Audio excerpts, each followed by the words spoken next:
Let me run that back. Let's run that back. What up, people? What up? Welcome back, man. I hadn't worked on the story since Monday. This is my son right here. My oldest son is Shaki. These are his tracks. I got it on loop. I got 2 tracks running right now, and this is what we're going to be doing going forward. I apologize. My last video, I don't know what happened. I moved the mic and the sound went off, and if I can still hear myself, I'm gonna keep on going. So I didn't know the sound went off, and I'm hoping the sound is on now. I did a test run this time around, and it was working good. So we'll see, y'all. I already told y'all, man. Things get a little funny. Things get a little tricky. You know what I mean? I hadn't worked on the story since Monday, so we're back at it, like a crack at it. All right.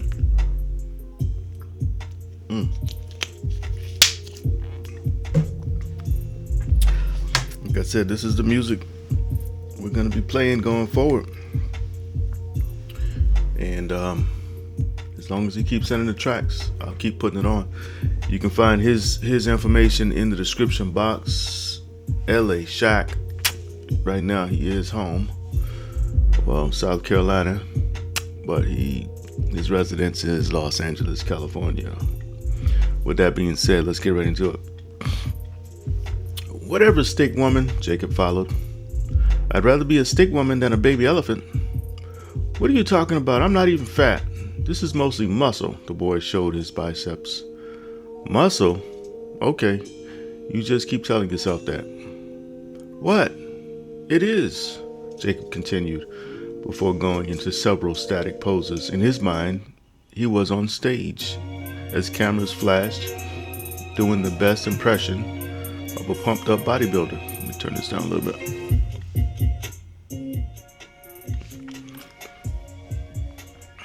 Okay, this is Bajillion 119, by the way. You heard me. Elephant, his sister enunciated. You heard me. Elephant, his sister enunciated. Halting the argument was the sudden sound of a pot coming down. Let's say crashing down.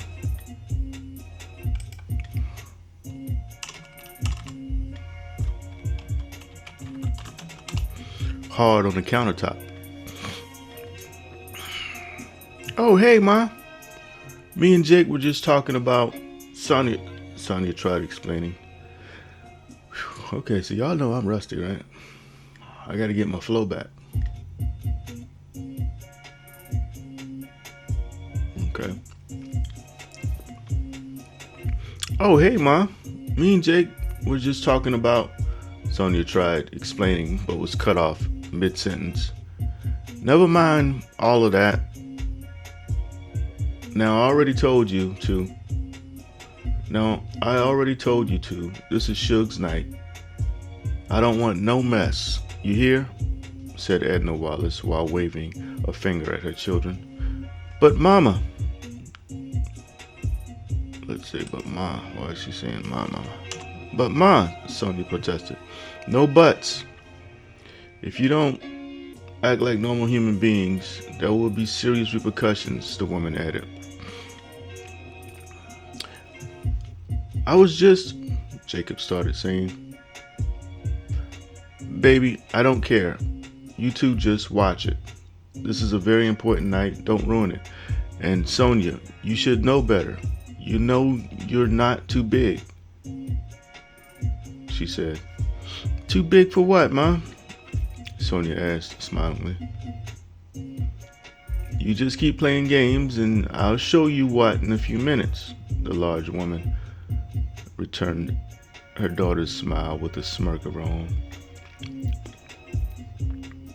Not having been spanked since grade school, and with her friend Lily bearing witness, she mumbled, whatever, as though any physical disciplinary action at this point in her teenage horror flick of a life was absolutely fiction. As both mother and daughter continued going tit for tat, and while the music from the garage vibrated through the kitchen walls, Jacob realized It was the perfect opportunity to have a taste of his mother's delicious banana pudding. Standing behind the two, eyeing the small containers topped with whipped cream, he used a finger as a spoon to scoop up a sample before quickly leaving the scene. Seconds after his escape, and with her back turned, Mrs. Wallace insisted that Jacob join them in blessing the food. "Mom, who you talking to?" asked Sonia. "I'm talking to you two and your little brother, girl," she replied without thought. "You mean the little thief who just stole a taste of banana pudding before running off?" "Huh? Jacob!" The woman turned to see no one behind her.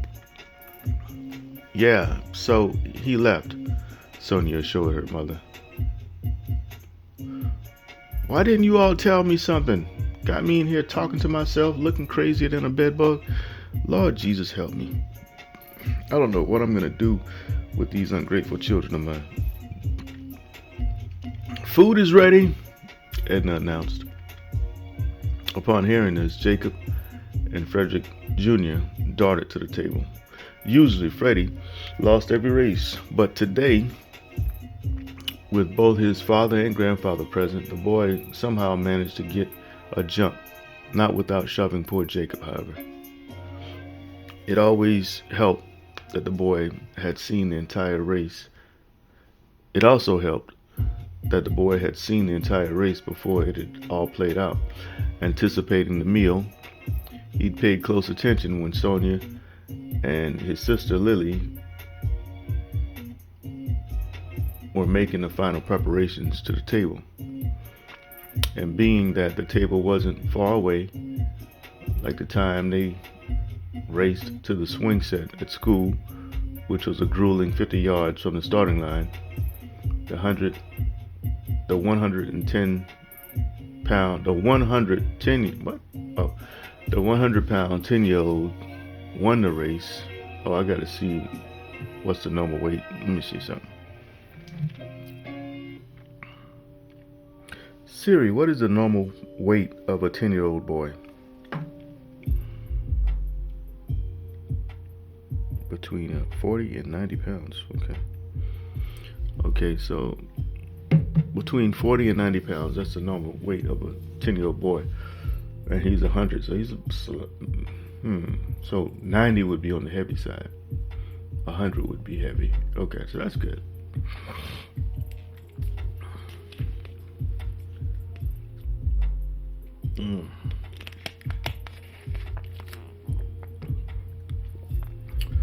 I want to show you guys a picture. I showed you a picture in the last video, but the picture was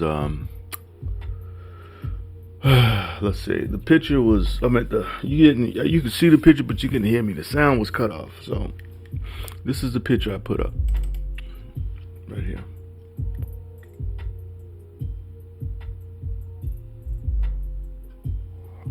Y'all let me know what y'all think about this picture. I'm not even going to say anything about it.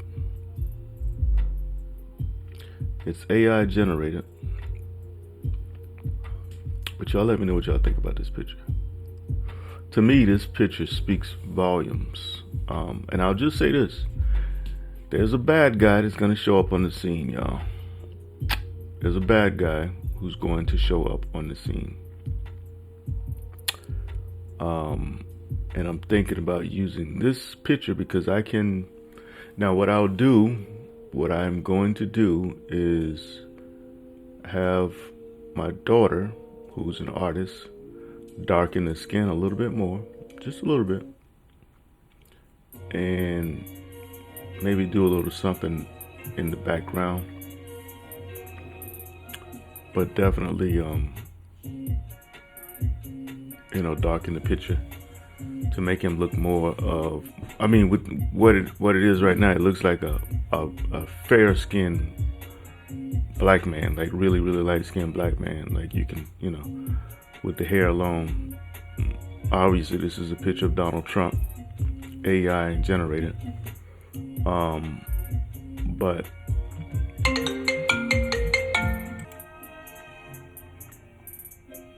all right, so sorry for that interruption. So yeah, this is an AI generated picture of Donald Trump, as a black man. And when I saw this picture, I was like, you know what? I really need a good bad guy. So I was thinking, not a good bad guy, but a bad guy that I can really draw on. You know what I mean? Not draw on, but draw from. You know what I mean? And right now, Donald Trump is the biggest supervillain in the world. I mean, he's been the biggest supervillain in the world for quite some time now, but he's peaking at this point. So, yeah, and he looks a little bit younger with the hair. I would give him age maybe 60 on this picture, 55, 60. I would say 60, you know. So, and I'm thinking about calling him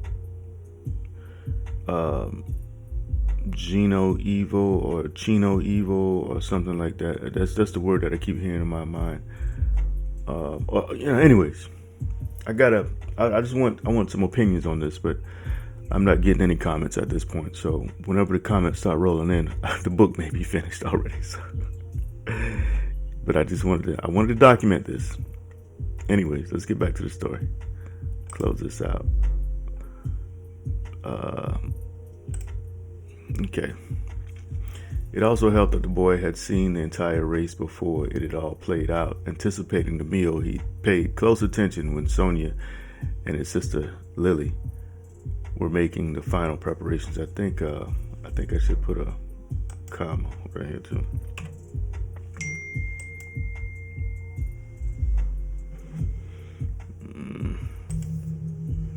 All right, so we're back.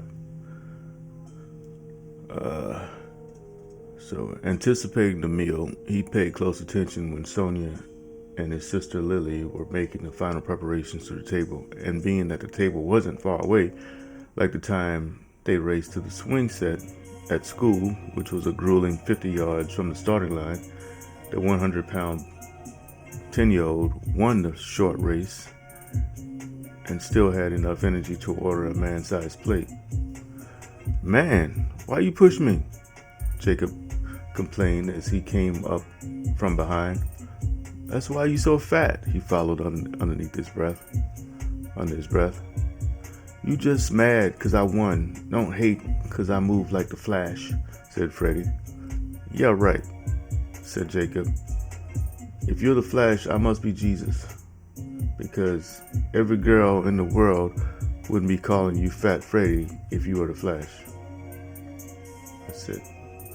Besides, every girl in the world, man, I'm trying to wake up, y'all. Only if y'all knew. Only if y'all knew. Only if y'all knew. I've been around the world and this week alone. I put like 3 days alone, I put like 2,000 miles on my vehicle. Maybe 2 days. 2,000 miles. That's from here to California. That's how many miles. I've been needing the oil change for quite some time now. So anyways, that's my cross to carry, right?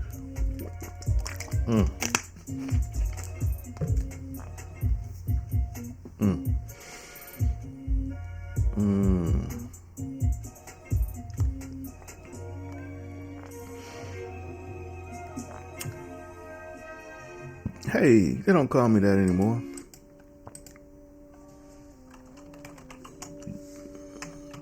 Hey, they don't call me that anymore.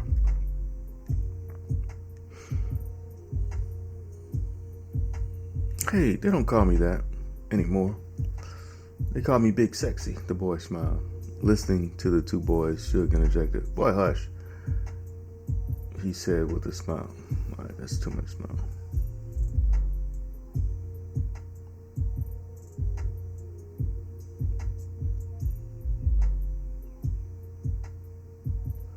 "Call me Big Sexy," the boy said.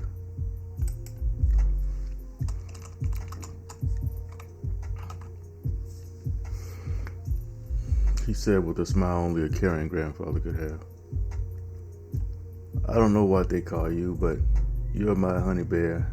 And that one right there, he pointed to Jacob.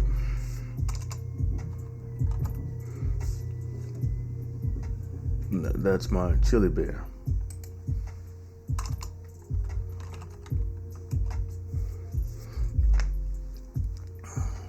Hey, look everybody, he announced. We got 2 Care Bears in attendance tonight. Mr. Suge, what are you talking about? Let's check it. Oh, you heard good and well what I said, Chili Bear. And that's your sidekick, Honey Bear, Suge insisted. Alright, so that was a struggle, but I made it to 15 minutes, okay? That's all we can do today. That's all we can do today. It is almost 8 o'clock. I don't even know where I'm going, but I gotta go somewhere. And we're gonna stop it right there. So that's Bajillion 119. Thank y'all for stopping by. Salute. Y'all have a wonderful weekend. Even though y'all won't get this video until, oh man, Monday probably. Maybe tomorrow.